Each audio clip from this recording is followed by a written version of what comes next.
Well, hello there and welcome to the farm. We have been living here for, I believe it's 5 weeks at this point, almost exactly. Is it 6 weeks? 5 or 6 weeks. Exactly. I thought I would give you a little bit of a tour and tell you kind of why we moved and what our dreams and visions are for this place and what we're doing. And also kind of what has been going on since we moved here, since actually a ton has happened. So many crazy life changes that we weren't really expecting, but oh my goodness, God has been so faithful through it all. So I'll kind of share with you everything that's been going on. We will find Ryan at some point. I believe he is in the garden. But I thought I'd just give you a tour around the property. So like I said, we moved here about 5 or 6 weeks ago. And Ryan and I both have never really had animals or anything like that. We knew we wanted to, but we just never have. So it was a dream of mine since I was a little girl to have a farm, and I went to New Zealand for a little bit and decided I wanted to be a sheep farmer. My goal was when I was 50, I was going to be a sheep farmer. But as you will see, we are sheep farmers now. Spoiler alert. But yeah, so it was one of the goals. And then Ryan really, really likes being around animals and horses. And we were living in Carlsbad in San Diego. And it was just, we were in a condo and we had a baby and we could just watch him be so cooped up that it just became something that we knew that was not the lifestyle we wanted. Every single neighborhood, like it didn't matter how beautiful or nice or expensive the neighborhood was, we lost the allure of neighborhoods. Like living in houses that are like right next to each other, it just literally lost the allure to us. That's why we bought a property that has acreage and a farm. If I sound out of breath, I am actually pregnant. I'm 15 weeks along, and this honestly has been a kind of tricky pregnancy for me. It's been a lot harder than my first, but yes, so we are expecting another little baby, which is exciting.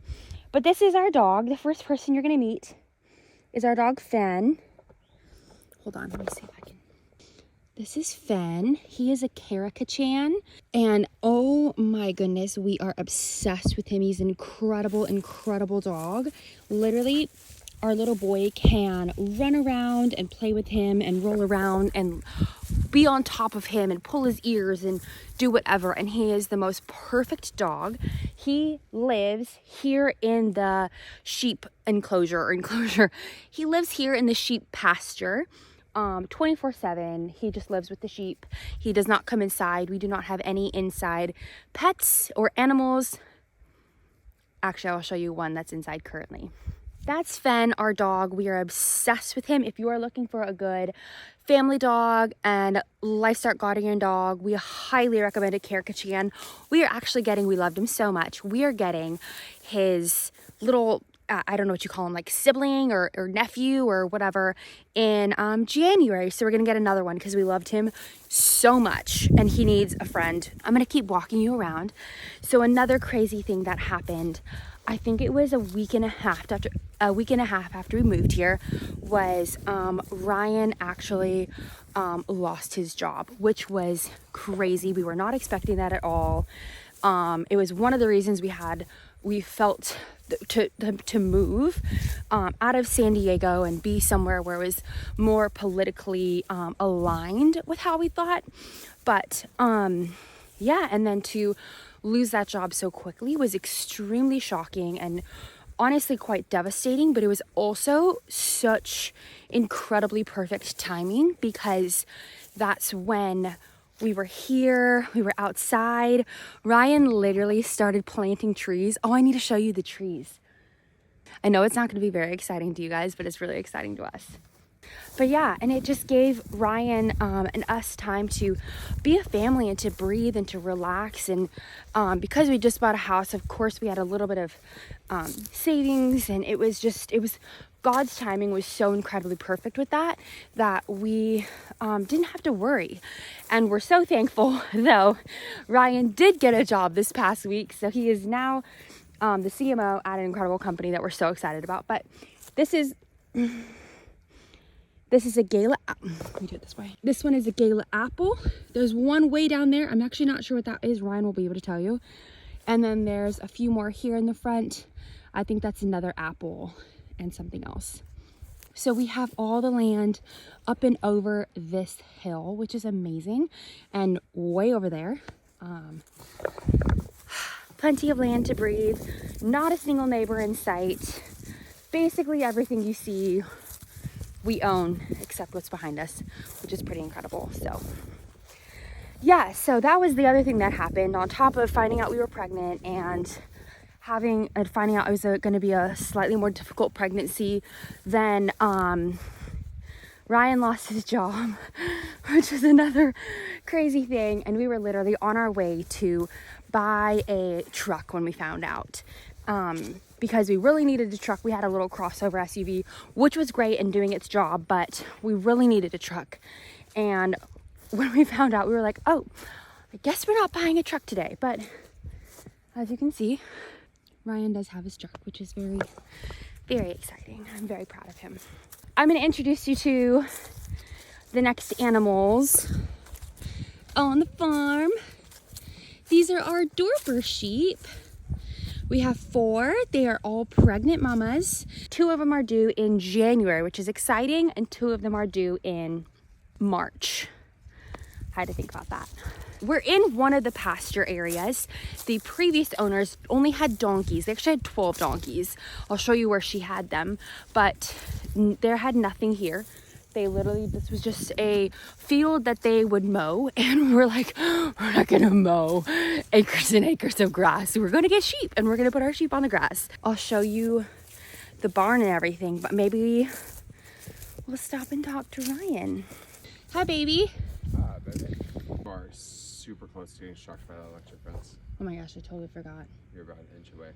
Having this property and like having the ability to like move our dream forward and like keep putting our hand to the ground has kept me sane kind of in that transition. And yeah, you know, we prayed a ton before we came out here and had a lot of confirmation. So, you know, we had a weird amount of peace, probably like being annoyingly positive to other people that were in the same boat as me that got laid off. But yeah, it's been fun.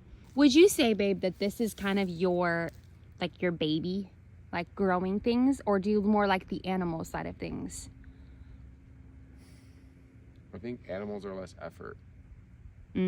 So it just that's why you're in here more, is it just takes more time? Yeah, I like being with the animals more. I'd say they're a little bit more of a headache. Because they have like their own but they have like their own will, which both makes them like easier to keep alive because they want to stay alive, and also kind of hard to keep alive. They're being dumb. Yeah, we still need to post that video of you wrangling the sheep. Yeah. Trimming their hooves. That was fun. But like all the vegetables and fruits, like nothing grows in nature the way we want it to grow to produce like the maximum amount of fruit. And this is all like initial setup.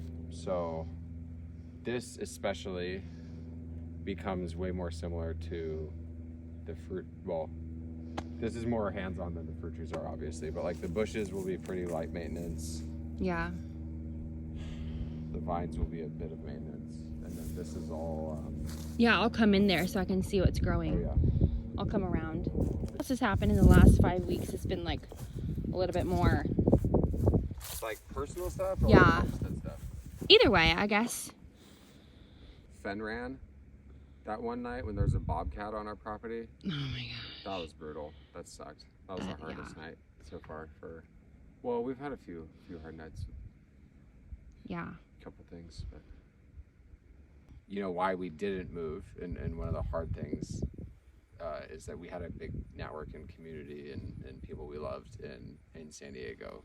Family, friends, our church. I think that was the hardest thing to leave, was all of our family and friends and our church. But we've found friends and community. We're still finding friends, but we've found community and church, and we've met some incredible people Like even the farmer that we got Fen, the dog from, who we're also getting our other dog from, her family has cows, like meat cows, and they asked us, well, do you want a half cow? It's coming available in a few weeks here. And I was like, yes, please, thank you. So we're getting a half cow from them, which is really cool because it's a farmer we know, it's cows we know, it's people that we know, rather than like just some random farm and hoping it's good. Like, it's actually really cool to be here. Yeah. We don't on a first name basis with the cow or anything. We're on the first name basis with the cow, but the farmer, Yeah. we know the farmer, which is cool. First name basis with our own cows. Yeah, we will get cows. I think that's what the cow. I think we decided a cow is the next thing we'll get. Yeah, a beef cow. A beef cow. Yeah. Calves, probably just I haven't decided between a singular Or multiple. Or two. Yeah.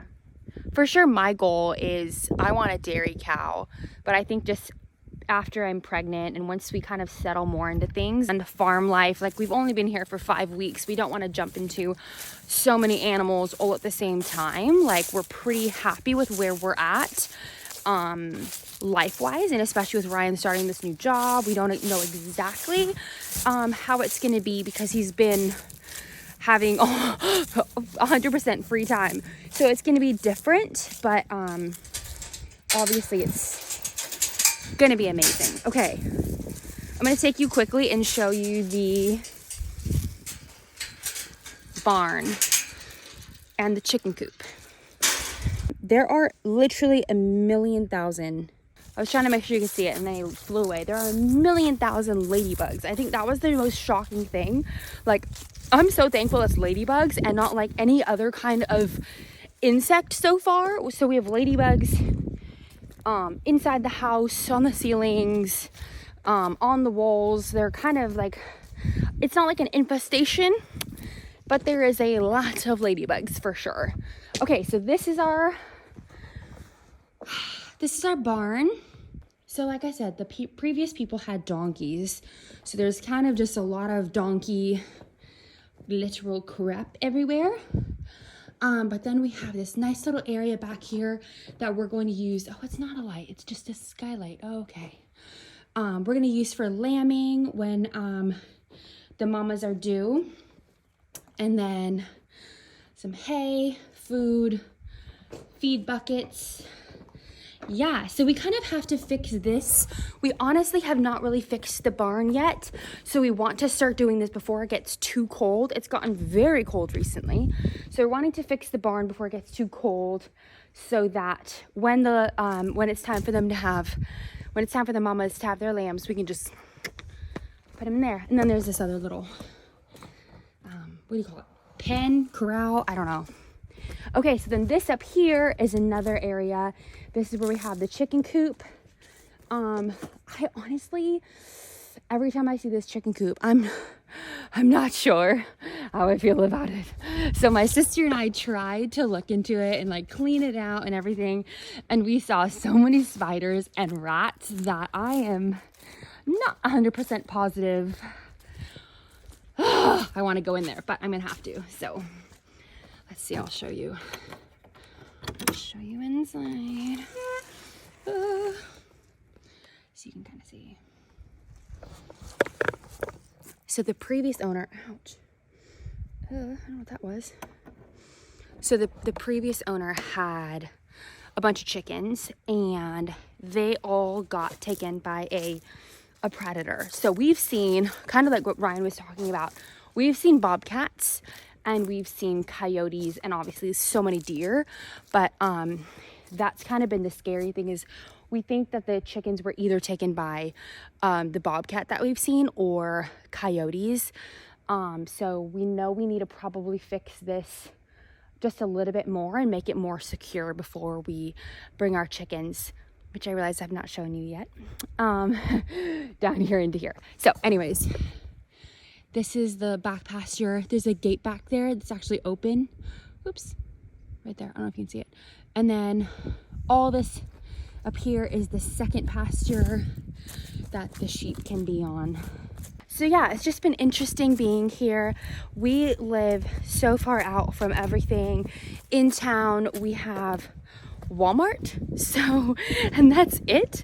So if we want to actually go and get food, we have to drive to the nearest city, which, I mean, we don't mind. We're super used to it at this point. We love this city that's close by. It's really small and cute, but yeah, it's very interesting being this far out. I should really let Ryan tell you about these fruit trees because I don't know 100% what they all are exactly, but the reason we planted so many fruit trees, I think our goal is to have, babe, how many fruit trees are we supposed to have? 26 fruit trees in the first batch. And the reason we want to do that is because we looked up what everybody's biggest regret was with their homestead, and everybody said the same thing, that they wish they planted fruit trees immediately. So that was honestly one of the first things we started doing, was planting fruit trees, because obviously they start as such little babies and we're not going to have fruit for a few years, but we started them now, so we will have them sooner, which is exciting. So I'm out of breath. So I'm just gonna kind of go down this lineup, what we kind of have. I know we have persimmon here, pawpaw, there's peach, nectarine, another pawpaw because you need two, and there's plum. I believe that's kind of the lineup that we have here. So it's pretty cool, all the fruit trees that we have. I really, really like what Ryan's done. He's done such a great job. He's so good with planting that, yeah, I'm really thankful that he does all that and I don't have to. Hey, baby. Hi, baby. I was just coming to see you. Hi, I was coming to see you. And also get another load of mulch. I think we're a little bit too shy. We need more mulch? Well, we'll see. I think it's going to be good. It's not going to be perfect, as in, like, I'm not going to get every square inch covered in, like, an identical blend of mulch. Yeah. Which is fine. I'm just being a little persnickety. Yeah. I think I'm gonna cover like 95% of it with the other side. So it looks much more done from this side than it does from the other side. Oh. That's the issue. Well, we'll go in there in a second. You can kind of tell us about it. Yeah. Well, I'm grabbing the well, do you want to do it now, or do you want me to grab the? Yeah, let's do it. Figured you'd probably rather do that than wait for me. Yeah. Just show us what we got here. So Okeechobee blueberry. I think this is rabbit eye. Tiff blue. It's the climax blueberry. Ooh, this is all soft and squishy. Yeah, I want to say Joan J. Thornless. Oh yeah, raspberry. that one. Yeah, Joan J. Thornless raspberry. Triple crown blackberry. We have one blackberry, so it's easy. One blackberry, just this little guy. And we have one blackberry because these are not technically, they're very invasive, and you have to be extremely diligent with them and make sure that you're cleaning all of the blackberries off. And then when they're actually fruiting, we'll put netting up to make sure that the birds aren't getting them. Also though, this whole hill in this riverbed is covered with blackberries, so we're not doing anything that isn't Natural. everywhere. Yeah. So right here we have the pink lemonade blueberries. Oh yeah, the one you're really excited about. I am. They're not going to taste as good as the other ones, but they're very pretty. And Are they going to be a little tart? Tart, yeah. I think they're going to be a little tart. I think they'll be good mixed with other fruit, and they're big, like Michelin star restaurants will use them in like dessert. So they'll put like blueberries and then some pink lemonade blueberries just to add some flair. Okeechobee. No, I thought this was something else. Chippewa, sorry. Chippewa. Okeechobee's over there. And then, That's the thorn raspberry. yeah. I don't think it's an heirloom raspberry though. So I'll need to go back to the nursery. Well, I'll go back anyways, but next time I go back to the nursery, I'll need to grab. We're at the nursery all the time. No. Yes, we are. Constantly. At least, twice a week, probably? Probably twice a week. Hey, last time we were there, well, the time before last was to get you a Christmas tree. So Yes, we did get our Christmas us a tree Christmas there. tree. What is this one? Muscadine. That's not muscadine, okay. I have no idea what muscadines are. So I'm just gonna help this little guy feed through here. I think we covered all the plants, right? Not these ones. Oh yeah. So this here is elderberry. I know this one. Yeah, this is elderberry, Marge elderberry. Mm-hmm. And you said something in here is growing, right? Or is it in there? This is carrots on this half of the bed. This half? Yeah. I'm finding this out too. They are like ruby red carrots. I forget the varietal. I have them written down. But they're like a ruby red varietal of carrot. And then we have an assortment of beets, like gold, red, purple. Beautiful. This is a bunch of different varietals of kale. I think It's actually really exciting. I am not a huge greens person, but I'm actually very excited for our own kale and not the fake stuff from the... And then this is onions. You can see the onions are actually starting to come up. It's growing. That's because these are bulbed. They're not seeded. Wow. So there's already like all the energy and everything in the plant. And there's, oh my gosh, there's so many. Yeah, so there's... What about there? What's there over there? 4 rows. This is onions too. So this is... Oh, it's just 4 rows of onions. Three rows of onions. Red, white. Very cool. 2 red, 1 white. And this is like... So we moved...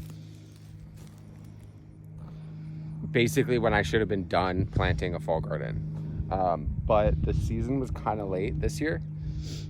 So we were able to get like more bushes and stuff in ground, and then also could plant some of the hardier species. I'm not even confident that the onions are gonna make it. I think they will. And then maybe today I'm gonna get chives and just a fall herb garden out. It's kind of cool because they had already built this whole infrastructure for this garden, plus these 3 raised beds. So all we had to do was just mulch it, kind of amend the soil. Is that what it's called? Yeah. Look at me being all garden-y. Yeah, well, we're basically, so we're using the, like the no-till gardening method. I did till I mean, it's not really tilling, but I turned over the raised beds. And then this is all just compost, essentially. So it's mulch underneath. There's cardboard to kill the grass. And then it's just essentially like there's a principle like keeping the ground covered all the time. And we don't want all the grass to suck up the water that the blueberries and elderberries should be getting. That all of our precious little berry plants need. Yeah. I have a random question for you. How many hoses have you bought? A lot. We're using all of them. We're using every single one of them. There's so many freaking hoses. I don't remember if I showed the hoses that are all out there. 3, 4, 5, 6, 7, 8, 9. Nine hoses? 900-foot contractor hoses. We bought Just almost ginormous. 1,000 feet of hose.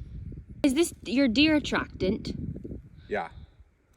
This is so when I have never been hunting before, but I'm gonna go hunting. Hopefully in the next couple days we'll Gonna take a deer. catch us a deer for Thanksgiving. So I have deer coming close so that I don't have to worry about the hunting part. I just have to worry about the shoot take. The shooting part, and that's it. I'm a good shot. You are a good shot. It's all the tracking and all that other stuff I don't know how to do. So I figured if I can just bring them close and then lay down right there in my pasture, we're good to go. We'll have deer on Thanksgiving. Yummy. Sounds great to me. Man, we gotta paint this other side of the barn. I mean, I guess it doesn't look bad, but who cares? I don't know how, but this is the first time I'm noticing that this side isn't painted. Yeah. Talk about, yeah. I don't know, some of the barn is really running down, like getting run down, like we kind of have to. But it's like structurally sound. Totally. So I mean, it's like a pole barn, so this is kind of Yeah, what see, you look, expect. It's right just- here, it's nice. But I mean, it's really just, it's these pine logs that are just thrown in the ground and a mix of whatever they had around. Yeah. So wooden sheeting, aluminum siding. Have you been up there? No. So we have until January to clean this barn out because that's When the sheep are due. Yeah, we like the kind of like the whole New Oh Zealander my gosh, falling. classical approach for sheep, which is that they are on pasture 100% of the time. The only exception for that will be lambing because 2 of our sheep are due in January. Yeah. The March sheep, depending on weather, will probably just be pastoral. Yeah. And that way too, like, I mean, we'll see which way works best for us. Obviously we've never done this before. Everyone that does things a different way with livestock seems to be equally passionate that that's the best way. Yeah. And the 2 dominant schools right now are pasture lambing and lambing in confined spaces. But I think because we have so many coyotes, we really want to lamb them in the barn. Because, Also, we don't know what we're doing. Right. Also, have no clue. So we can put stay like tuned. Yeah. All right. My arm is getting sore, and I need to show them the last thing. Okay. Is there anything else? No, I'm gonna continue. Okay. Love you, baby. Love you. All right. I'm gonna show you the very, very last animal or animals on the farm. We got baby chicks. I am not 100% sure anymore on all the breeds that I got, but I'll go through them. So these are the little girls. We have 16 baby chicks. At this point, I believe they're about 2 weeks old. I think you just saw that one poop. So yeah, they're in here for a few more weeks before they're done. Okay. Well, you guys, that is our entire farm tour. Excuse how very, very messy our mudroom is. It's so messy. But that's our farm tour. What we've been up to for the last 5 weeks living on our homestead slash farm. I think we're calling it a farm because we don't believe that, like, a homestead to me is for, like, I am gonna have a homestead and I'm gonna make enough for myself, whereas we feel like a farm is something where you are making enough for your community, and that's more what are aligning with our goals, is having enough for our community. So I think we have a farm. But anyways, thank you guys for watching, and I'm excited to keep updating with you. And I feel like these are a lot for like our family and for ourselves to be able to look back and see like the journey that we took. So I hope these are really cool to get to see for ourselves in a few years, and hopefully they provide at least some entertainment or value to somebody out there. But anyways, thanks for watching, and we will see you in the next one. Bye.